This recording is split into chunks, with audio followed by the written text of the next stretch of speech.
Back to my another blog. So friend, कैसे हैं आप सब लोग? आई आप लोग अच्छे होंगे, मैं भी बहुत अच्छी हूँ।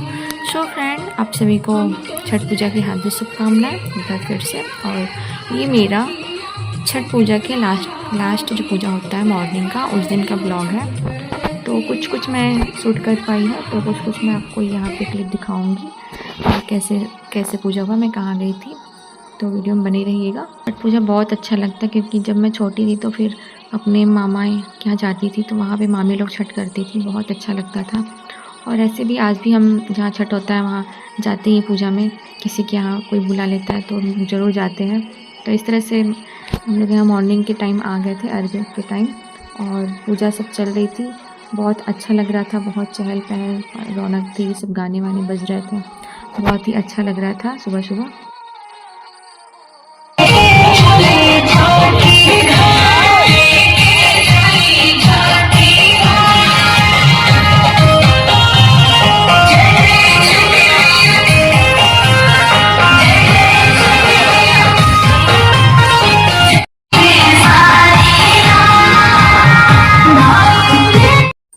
और फ्रेंड, छठ पूजा का महत्व बहुत ज़्यादा है, बहुत ही महत्व इसका होता है। और यह व्रत सूर्य भगवान और उषा, प्रकृति, जल, आयु मतलब आदि को मतलब इन लोक देवता को समर्पित होता है। और इस त्यौहार का मुख्यतः बिहार में मनाया जाता है, पर लेकिन इस व्रत को अब हर जगह किया जा रहा है।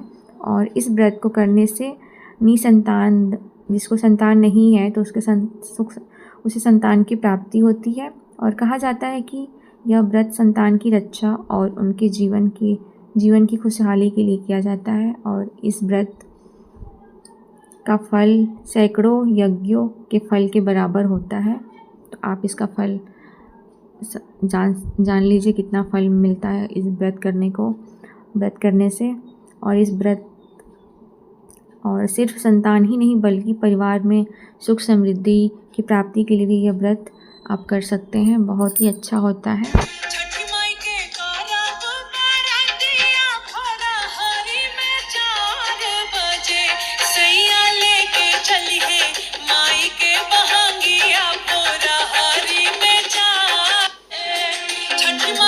से आ गई हूँ घर पे अपने, और अच्छे से पूजा वूजा हो गया। आज सुबह की पूजा में थोड़ी लेट हो गई थी, कल तो टाइम से पहुँच गई थी, पर आज थोड़ा लेट हो गया। तब भी मैं दर्शन कर ली छठ मैया का, अच्छे से हाथ और जोड़ ली, बोल जो भी था। और प्रसाद भी मैं लेके आई हूँ घर पे, प्रसाद भी हम लोग को मिल गया है। सो फ्रेंड, तो मैं घर आ गई हूँ और मैं तो रेडी थी, नहा वाली थी। और घर का ही पूजा करना बहुत ज़रूरी है, तो इसलिए घर का झाड़ू पोछा सब कुछ हो गया था। तो मैं घर पे आने के बाद फिर घर का पूजा करने लगी, साफ़ सफाई करके मंदिर का। तो यहाँ पे मैं पूजा कर रही हूँ, क्योंकि घर का ही पूजा बहुत करना ज़रूरी होता है। तो वैसे भी कुछ खाई पी नहीं थी, मैं घर आ गई थी, तो सोची घर पूजा पाठ कर लो, फिर उसके बाद कुछ खाती पीती हूँ। तो यहाँ पे मैं पूजा कर रही हूँ, जैसे अपना डेली पूजा करती हूँ। अपने लड्डू गोपाल को पहले स्नान कराना, फिर सब भगवान को भोग लगाना, दिया बाती दिखाना, फिर लास्ट में आरती करना। तो इस तरह से हमारा डेली मैं पूजा करती हूँ, हमारे दिन का स्टार्ट ऐसे ही होता है। तो वीडियो में बने रहिए और मैं आपको बताती हूँ जो छठ पूजा होता है उसका कथा क्या है, उसके पीछे क्या कहानी है। तो मैं आपको बताती हूँ इस कहानी को। तो सो फ्रेंड, छठ पूजा का कथा क्या है। तो एक राजा था जिसका नाम प्रियवन था।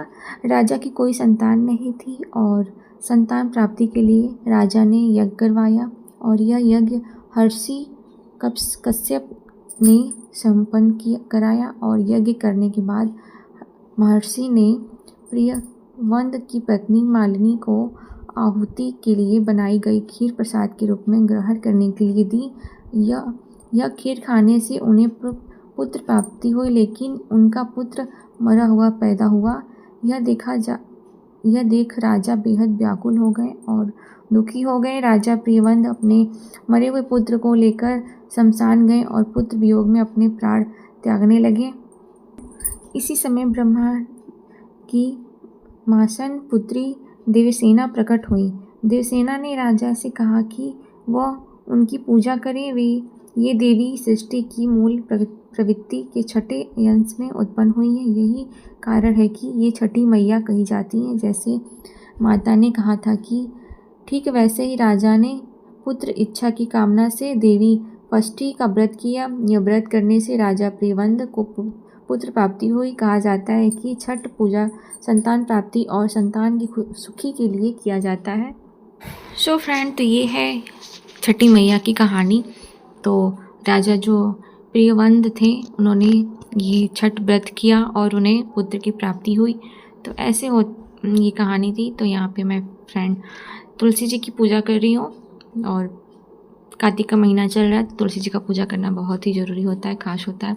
तो सो फ्रेंड, ये पूजा वूजा हो गया मेरा। अब चलती हूँ मैं चाय बनाने।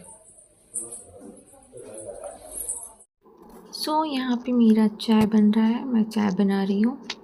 और सो फ्रेंड, जो छठ मैया का प्रसाद होता है छठ पूजा पे, इतनी भीड़ होती है, या पूछिए मत, बहुत भीड़ होती है। और बहुत भीड़ थी आज यहाँ पे, पैर रखने की जगह नहीं थी, बहुत ही भीड़ थी, क्योंकि लोग दूर दूर से आते हैं। जो छठ नहीं करता है, जो करते हैं वो तो आते ही हैं, जो नहीं करते वो लोग भी आते हैं, क्योंकि छठ मैया का प्रसाद पाने के लिए बहुत बहुत दूर से लोग आते हैं और झोली फैला फैला के सबसे प्रसाद मांगते हैं। इसमें कोई शर्म की बात है ही नहीं, क्योंकि छठ मैया का प्रसाद बहुत भाग्य से सबको मिलता है। जो नसीब वाला होता है उसी को छठ मैया के प्रसाद मिलता है और वो पूजा में शामिल हो पाता है। फ्रेंड, इस दौरान व्रती महिला और पुरुष कठिन उपवास रखते हैं और केवल प्रसाद का सेवन करते हैं। और व्रती खरना का प्रसाद ग्रहण करने के बाद 36 घंटे का निर्जला उपवास रखते हैं। इस उपवास को करना अत्यंत कठिन होता है। और फ्रेंड, जो हम छठ पूजा में जाते हैं, जो हमें नाक पे सिंदूर लगाया जाता है, नाक से लेके पूरा मांग तक, बहुत ही अच्छा लगता है। वो सिंदूर लगाते ही से मतलब चेहरे का लुक ही चेंज हो जाता है, बहुत ही अच्छा लगता है। और जो लोग व्रत करती हैं वो अपने हाथ से ही सबको सिंदूर लगाती हैं, जितनी होती हैं लेडीज़ लोग, तो उनके हाथ से ही सब लोग सिंदूर लगवाते हैं और हम लोग भी उनको लगाते हैं। सो फ्रेंड, यहाँ पे मेरा चाय बन गया है और हम सब लोग बैठ के यहाँ पे अपना चाय वाय पी रहे हैं और वहीं की बातें कर रहे थे छठ पूजा के बारे में, कि सब कैसे कैसे होता है सब कुछ। और यहाँ पे हम लोग चाय पी रहे हैं और बहुत ही अच्छा लग रहा था पूजा में जाके फिर ऐसे। सो फ्रेंड, ये वीडियो हमारी यहीं तक थी। वीडियो हमारी अच्छी लगी है तो अपनी फैमिली फ्रेंड में ज़रूर शेयर करें और इसी के साथ मिलती हूँ अब नेक्स्ट वीडियो में। तब तक के लिए बाय बाय, टेक केयर।